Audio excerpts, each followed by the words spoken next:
Jangan lupa like, comment, and subscribe channel YouTube TVRI Bengkulu dan nyalakan lonceng notifikasinya.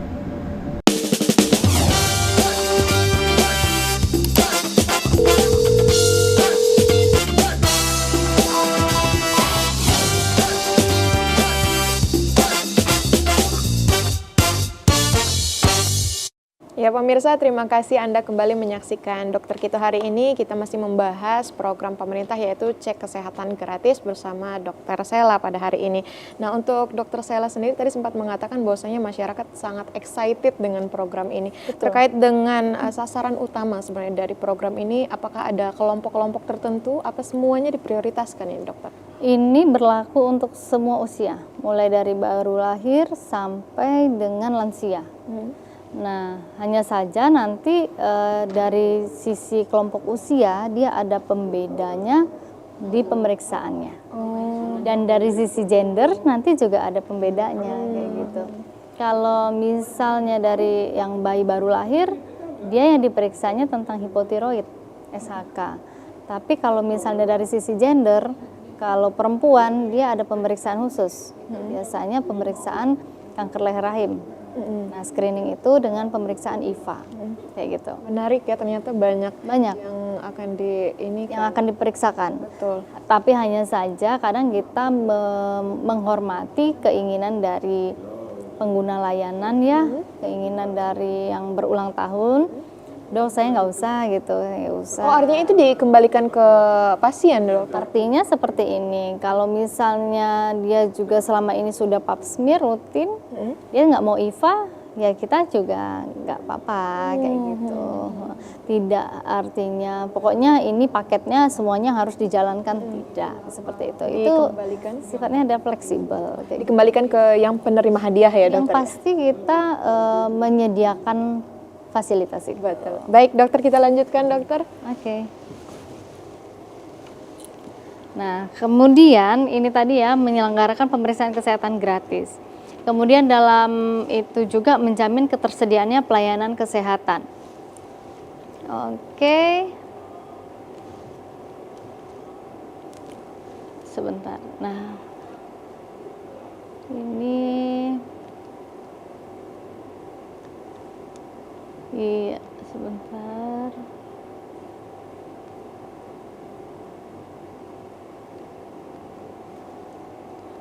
Oke. Nah, pemeriksaan kesehatan gratis ini dia paket screening siklus hidup. Jadi dia sudah paket. Nanti saya kasih lihat apa saja paket yang disediakan oleh pemerintah. Ya. Kemudian juga dia ada integrasi pelayanan kesehatan primer. Artinya pelayanan kesehatan primer ini kalau dokter umum dia pemeriksaan general check up, kemudian juga nanti ada pemeriksaan dengan dokter gigi, kayak gitu. Jadi pemeriksaan ini paket screening yang dilaksanakan melalui screening saat kunjungan ke puskes ya. Nah, kemudian screening saat ulang tahun. Jadi ini sebenarnya lebih ke ulang tahun. Jadi misalnya Mbak Helda ulang tahun di tanggal 28 April. Nah, Mbak Helda itu diberikan waktu 30 hari sebelum 28 April sampai 30 hari sesudah 28 April.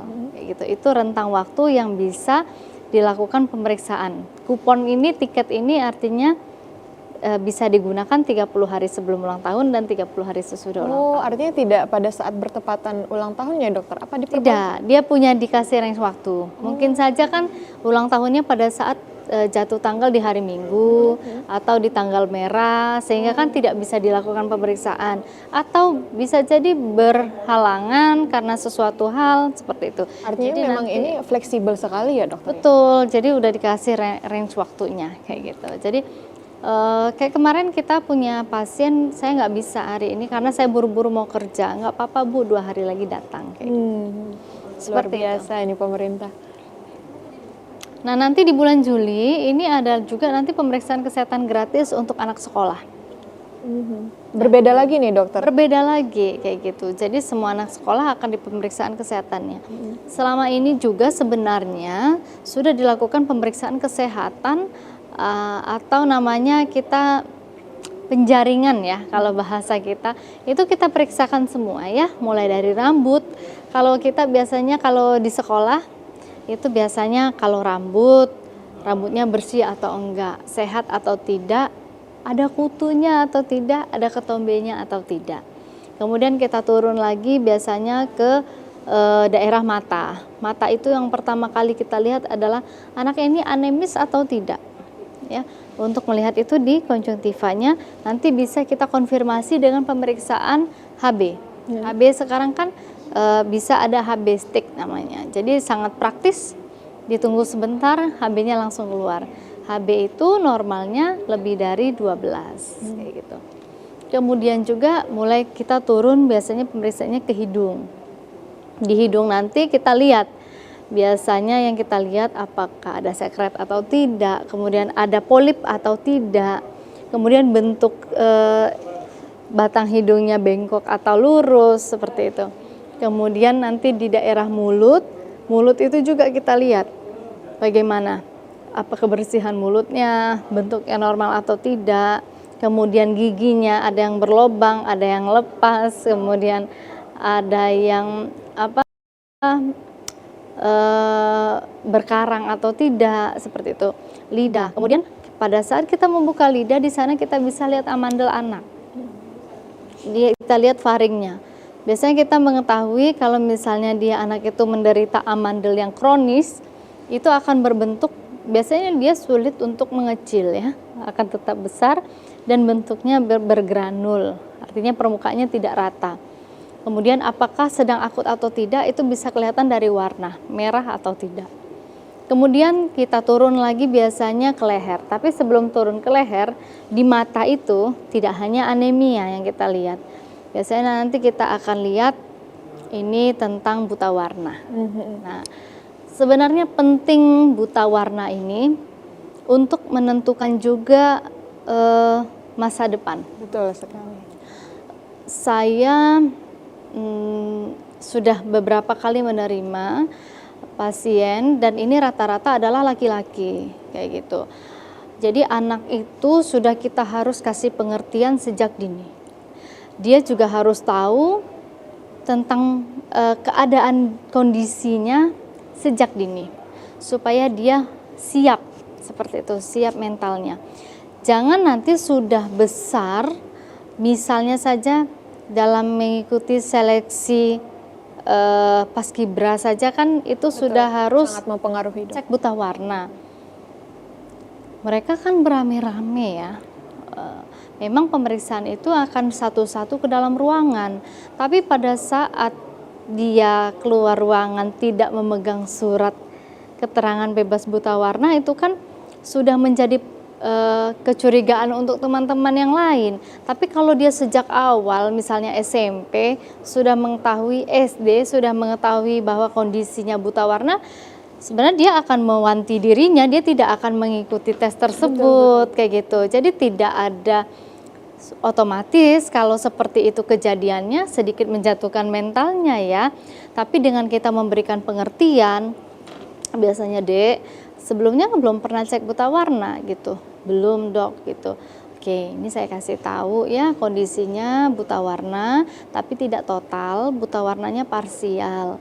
Nah, buta warna parsial ini intinya penderita buta warna dia sudah harus memikirkan masa depan, pendidikan dan pekerjaannya di masa mendatang.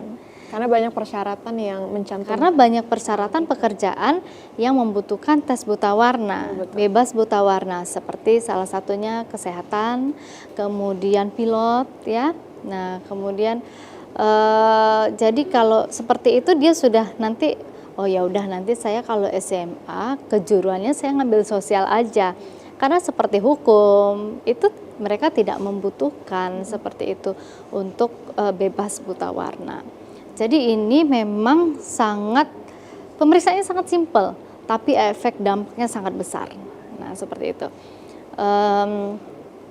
Bahkan ini kadang menjadi konflik kayak gitu antara orang tua dan anak. Ketika anak mengetahui, sekarang kan udah zamannya canggih ya, googling ya. Salah satu faktor buta warna adalah genetik. turunan. Turunan. Nah, ibunya menyalahkan anaknya, anaknya menyalahkan ibunya. Saling Yang salahin ya dokter ya. seperti ini yang harus kita kasih paham ya. Jadi kayak gitu. Ini tidak bisa kayak ini sudah kodratnya seperti itu, kita harus terima.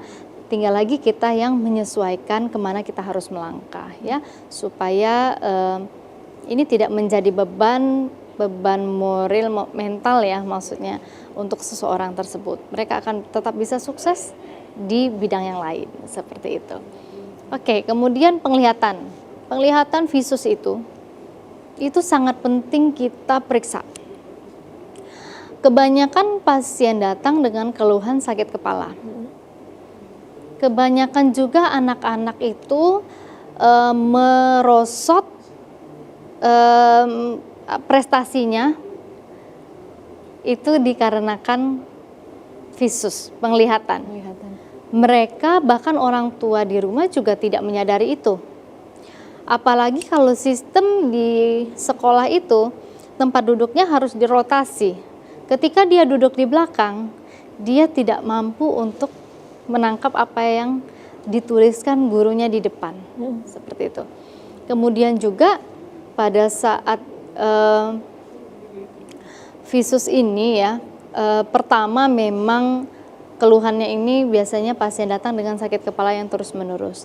Ternyata pada saat kita periksa matanya udah minus 2, minus 3 kayak gitu. Ini kan silinder. artinya dalam pemeriksaan cek kesehatan gratis ini kan sangat detail ya dokter. Betul. Ya? Namun apakah ada hubungannya dengan BPJS nih dokter? Kalau misalkan tidak ada BPJS tidak bisa mendapatkan cek pemeriksaan gratis? Nah jawabannya kami tunggu setelah jeda pariwara berikut ini. Pemirsa jangan kemana-mana, tetap saksikan dokter kita.